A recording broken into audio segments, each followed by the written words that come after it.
এইখন বাৰু শ্মশান নেকি? হয় হয়, এইখন শ্মশান। পিছে তুমি যে নিজেই সতি লৈ আহিছা, তোমাৰ কোনো আত্মীয় স্বজন নাই নেকি? আছিল আছিল মোৰ আত্মীয় স্বজন, কিন্তু দৈৱৰ বিপাকত পৰি সকলোকে হেৰুৱালো মই। হ'ব হ'ব হ'ব, আগতে শ্মশানৰ মূল্য দিয়া, তেতিয়াহে মই দাহন কৰিব পাৰিম। হে চাণ্ডাল, মোৰ হাতত যে এটাও মুদ্ৰা নাই। শ্মশানে শ্মশানে ঘূৰি ফুৰিছো, কোনেও মোৰ সতি নকৰে দাহন। তুমি এই অভাগীক দয়া কৰা। মই কি দয়া কৰিম? মোৰ প্ৰভুৰ আদেশ, শ্মশানৰ মূল্য নোহোৱাকৈ মই কোনো দাহন কৰিব নোৱাৰো। তুমিও তেন্তে এই অভাগীক দয়া নকৰা?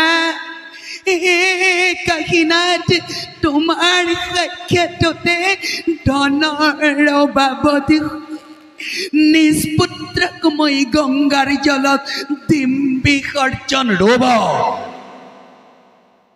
ৰবা নাৰী, কি কৰা?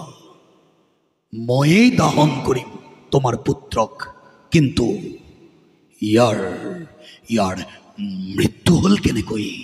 সৰ্পই দংশন কৰিলে। ইয়াৰ নিচিনা এটা পুত্ৰ মোৰো আছিল।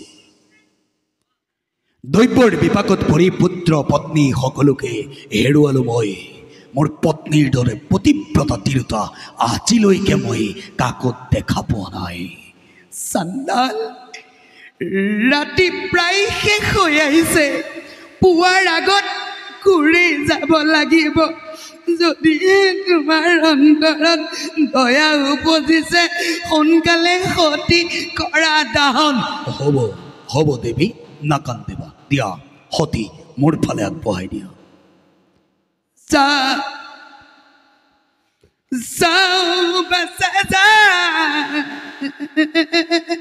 অভাগী মাতৃয়ে চিৰদিনৰ কাৰণে তোক দিলেও বিদায়।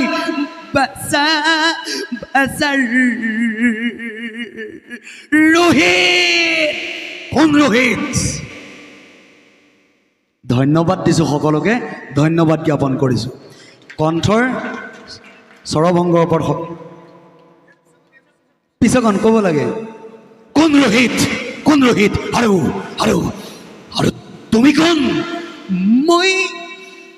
মই এগৰাকী ব্ৰাহ্মণৰ কৃতদাসী। তাৰমানে তুমি